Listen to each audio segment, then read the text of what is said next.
ye hari ahantu najyaga no mu rusengero umuntu yayoboye gahunda akavuga ngo reka twakire ibori ririmbe akabitebya abakristo bagaseka. Ngiye mu pastor yarantumiye tusoje amaterano arambwira ati cara hano mubwire inkuru yambabaje. Arambwira ati hari umupasiteri nabwenga azagutumire, arambwira ngo ntiyatumira Nyamweru. Urumva ibintu byose nge muhura nabyo ningiye wihumuriza nkavuga ngo Patrick humura, Patrick humura uzagera aha. Nukuvuga ngo untumiye akamvangura ntawe mbona ngaza ampumuriza ambwira ati komera komera. Hariya ko naririmbye ntibishime nitwaye nabi kumbi nge naririmbye nkora ibyo abandi bakora. Ngiye buriya nzi no kuririmba hari n'abahanzi benshi muzi ngo barakomeye ariko batakoraho ku muziki yanjye. Ariko nyine cya kintu cyo gushaka kumpeza kigenda kinzitira. Nkunda kudakora nk'abantu mana yanjye, inkunda kutareba nk'abantu mana yanjye, iyo uza kubukora nk'abo simba nkibukwa. Bakunzi ba Isezerano TV turabashimiye uburyo mukomeza kubana natwe, kuduha ibitekerezo, kuduha inama ndetse no gukomeza kutuba hafi mu gukunda no gukurikira ibyo tubagezaho bitandukanye. Uyu munsi turi kumwe n'umukozi w'Imana, umuvuga ubutumwa akoresheje ibihangano. Ndagira ngo twibwire hanyuma tuse kutuganira n'undi ku bihangano bye ndetse no ku bijyanye n'umurimo w'Imana akora. Nkunda kudakora nk'abantu mana yanjye, inkunda kutareba nk'abantu mana yanjye, iyo uza kubukora nk'abo simba nkibukwa, iyo uza kubureba nk'abo mba narapfuye. Nitwa Patrick Karabyukimana, nsengera mu itorero rya ADEPR, nkaba ndi umukristo n'ubundi usengera aho ngaho birumvikana. Usengera mu mudugudu? Nsengera ku mudugudu witwa Ishenga ni muri paruwasi ya Masoro hariya hirya za Nyacyonga. Patri, ubujyanye n'ivugabutumwa ukoresheje kuririmba ubu rihagaze gute? Ivugabutumwa riragenda. Bijyanye wenda n'ibitaramo cyangwa se gususurutsa abantu no kuvuga ubutumwa ukoresheje indirimbo mu nsengero, navuga mbese bihagaze gute? Uburyo abantu bitabira kugutumira byo bihagaze gute? Mu nsengero rega buriya ntago bajya bantumira. Mu nsengero nk'ubu bashobora kuntumira uyu munsi bakazongera kuntumira nko mu kundi kwezi gutaha. Urumva rero sinyikunda no ngewe icyo nkora no gukora gospel, nkashyira hariya nkakora umuziki unezeza Imana. Iby'abatantumira byo simbyitayeho. Ariko ngewe umurimo w'Imana wo urakomeje muri ngewe, ububyutse ni bwinshi, ndatuje, murabona ko meze neza ntacyo mbaye, Imana imbeshejeho.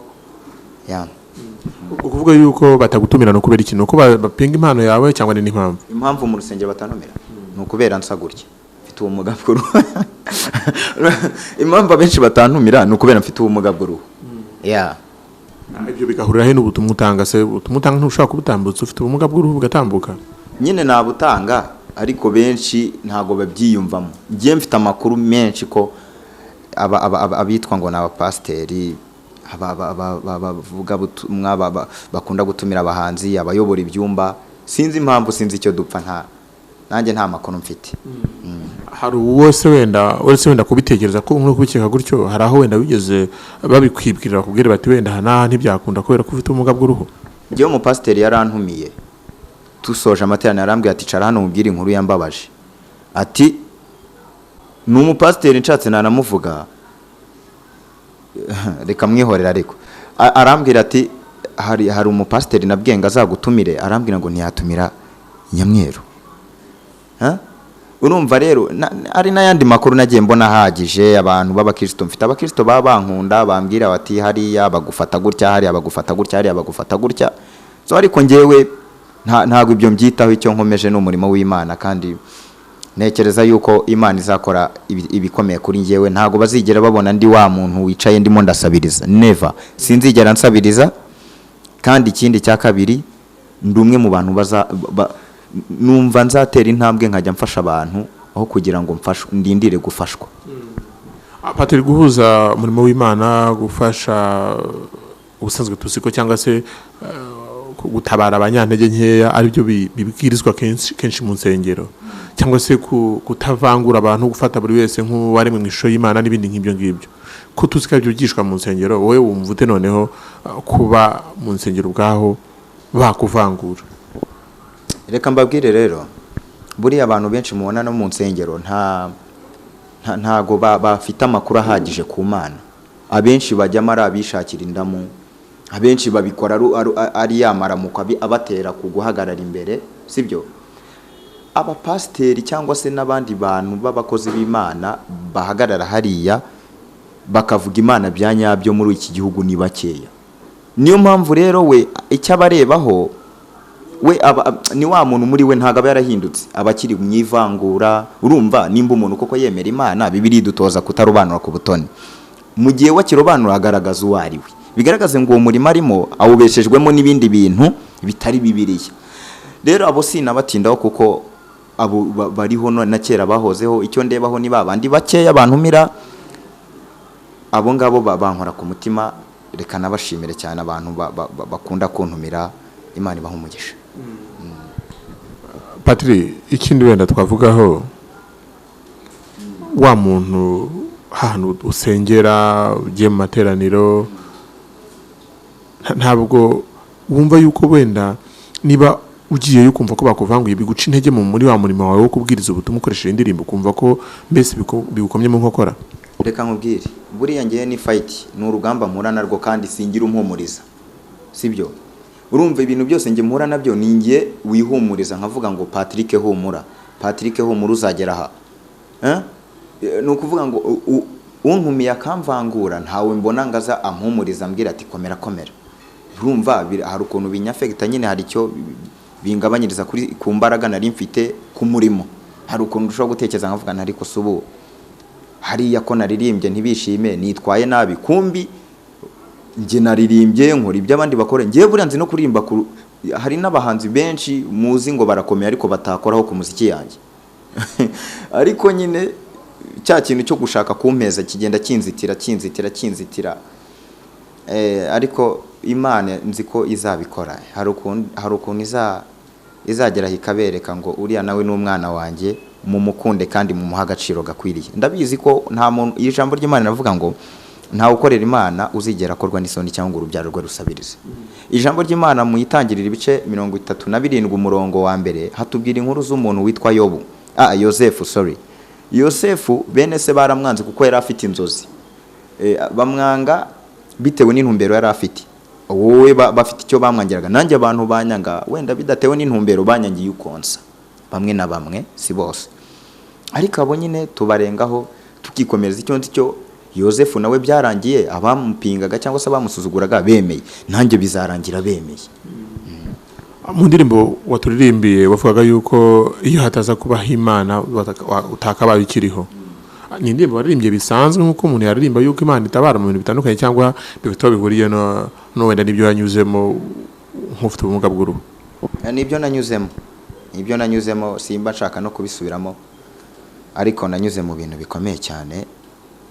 Hari abo twahuraga, kubona umuntu arandebye aranyibaje ati ngewe iki kintu nkibyaye nahita nyijugunya mu mazi cyangwa nkakijugunya mu rwobo kikagenda kikahera. Urumva, hari uwo nyuraga imbere akavuga ati ngewe uyu nguyu yanywereye ku gikombe nahita nyitwika, anywereye ku gikombe cy'iwanjye nahita nyitwika. Ubundi akavuga ati ngewe uyu muntu ntago nasangira nawe. Amagambo yari menshi kandi n'ubu nuko nge maje gusobanuka, abantu bari bakiri muri bwa buzima nari ndimo nabo barabibabwira, ariko ngewe nta muntu wabimbwira. Ndi umuntu ufite ijwi rinini, anabimbwiye nzi itegeko rindengera. Iki gihugu gifite ubutabera, ni igihugu cyiza kirenganura buri muntu wese urengana. Ngewe umuntu abimbwiye nahita namufungisha.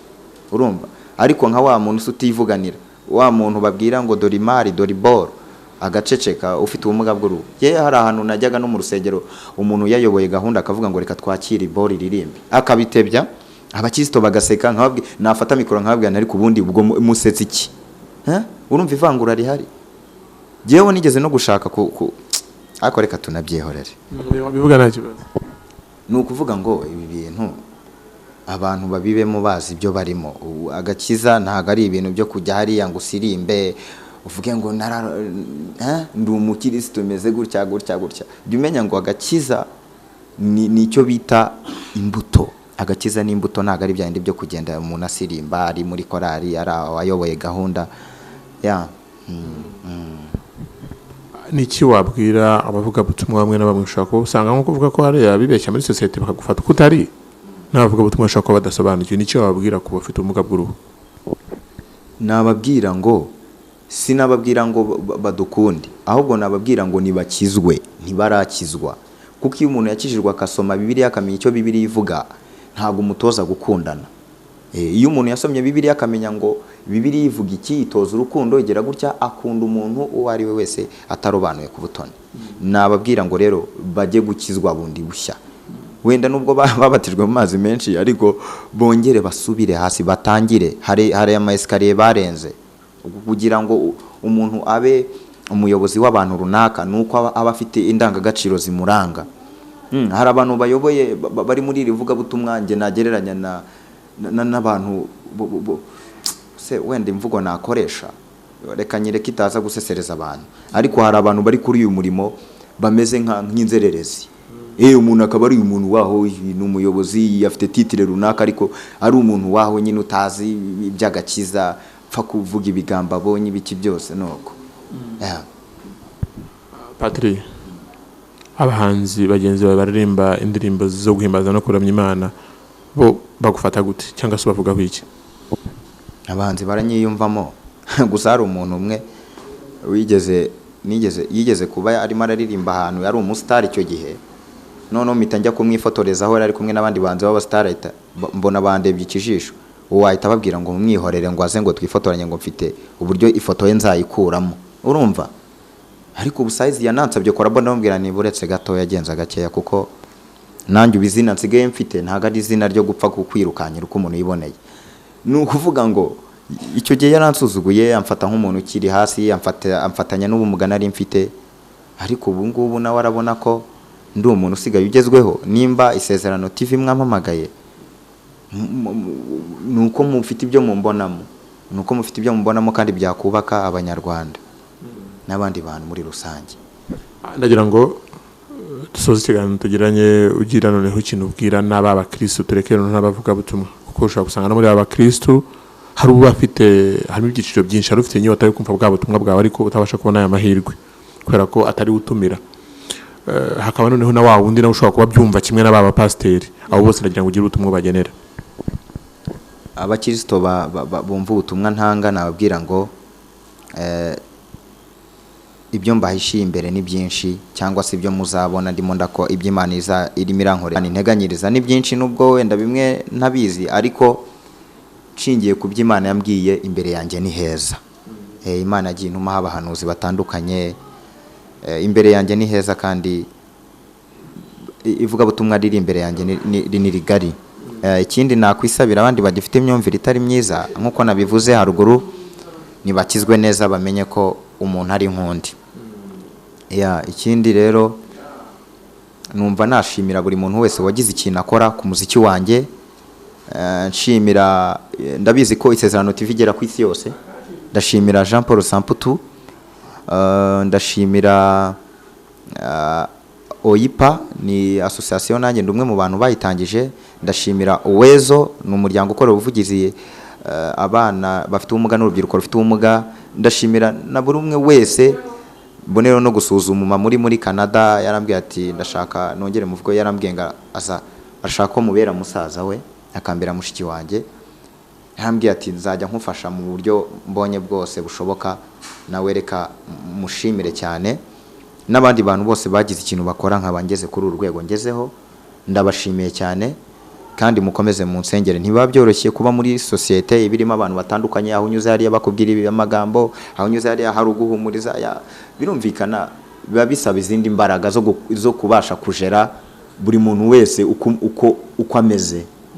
Rero bantu mu nkunda mujye mukomeza mu nsengere, kandi ndi umuntu mwiza, ndi nyangamugayo, ntimukagira ikibazo.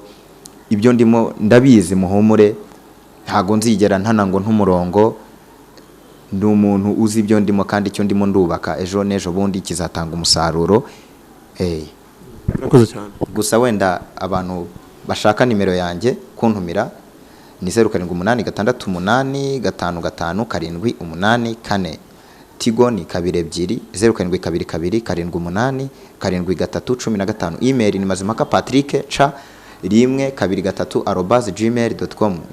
Facebook ni Patrick Mazimaka, YouTube channel ni Patrick Mazimaka. Karabyo k'Imana, Imana ibaho umugisha, ndabakunda cyane. Mwibuke gukora subscribe kugira ngo iyi channel ikomeze izamuke improving. We are together.